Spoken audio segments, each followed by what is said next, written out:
Today, we're gonna focus on habitats and think about different animals and where they live. We're gonna build our own today, one that's under the sea, using some fun household supplies. Let me show you what you need.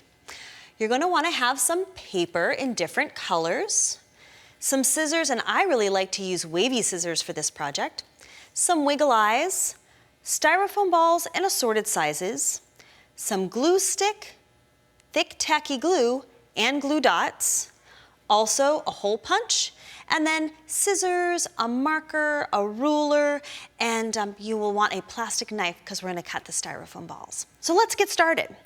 First, you're going to want to determine the actual size of the habitat. And for this one, we've decided to take a 12 by 12 piece of paper and just cut it in half so we can actually make two out of one piece of paper. We want to make sure, though, that as we build our little ocean scene here, that we can see all of the layers. So what we're gonna do is take a piece of paper and just measure in a 1/2 inch, like so, because the base layer is 12 inches, so we want this to be 11.5 inches.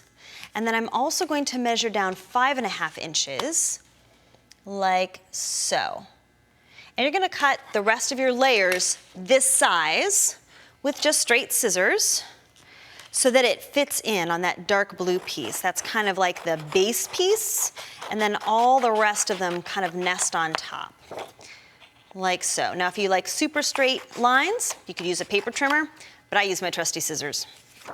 All right, so this is gonna be your next layer, and we're gonna go ahead and glue that on top using our permanent glue stick, just like this.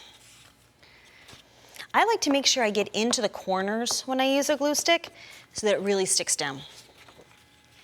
Okay, now you're gonna repeat that process with another piece of paper, and this time we're gonna use a slightly darker blue so that we can create some waves. And rather than cutting it from scratch, I'm just gonna show you one that I've already done. But this time, we're going to use some wavy scissors. And what we wanna do is actually create some different layers here. So I'm gonna start off by just kind of cutting a wavy pattern. And you see that the scallop edges do a lot of the job for me, like this.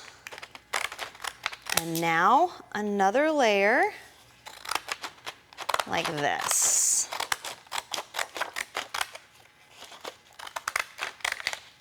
There we go. Now, before we get too wrapped up in gluing the next part down, I want to take the smallest layer that I created and I want to punch some mini holes. And I'm just using a 1/8 of a hole punch, like this. It's gonna be kind of a cool surprise once you see how it goes together. So you'll repeat this all the way down to the end. Okay, so once you've got all of your holes punched, we'll assemble it together. Let me move these things out of the way so I can show you. All right, let me take this piece so I can kind of show you here. What we're gonna do is take our sandy beach, and this is just a strip of paper, the same length as your ocean scene. We're gonna glue that down like this. And then we'll take some of our waves, and where's our piece with the little hole punch? Here it is. And we're gonna glue it down on top. So see how the waves kind of show through?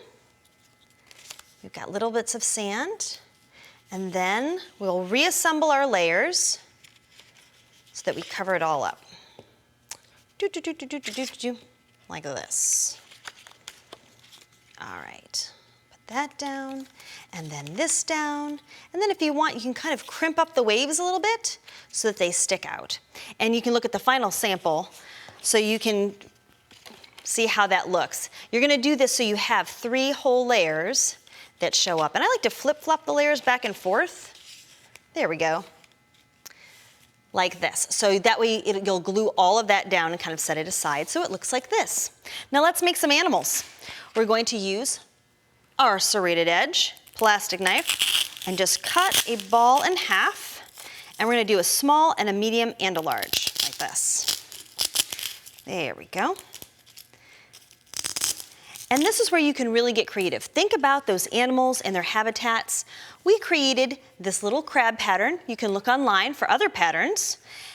And we're gonna glue him down with a little bit of sticky glue, like this. And then put one of our styrofoam balls on top. Now, if you find that you've got some little crumbles on the back like I do, just rub them against each other to sand them down. Now you can go ahead and use some glue dots to add eyes. That gives them a lot of personality. We're gonna also kind of repeat this process with our little fish.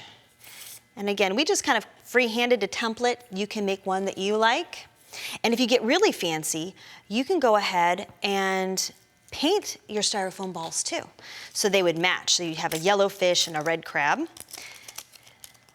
And now we're gonna make an octopus. He's kind of fun. We're gonna take him by taking half of the largest ball, squishing the back down, and then using a glue dot to hold him to the plate. Let's see.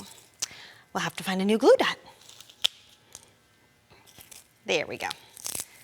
This is gonna make him kind of stick out at an angle, like this. Okay, now to create his legs, we're gonna accordion pleat the legs so that they kind of dangle into space.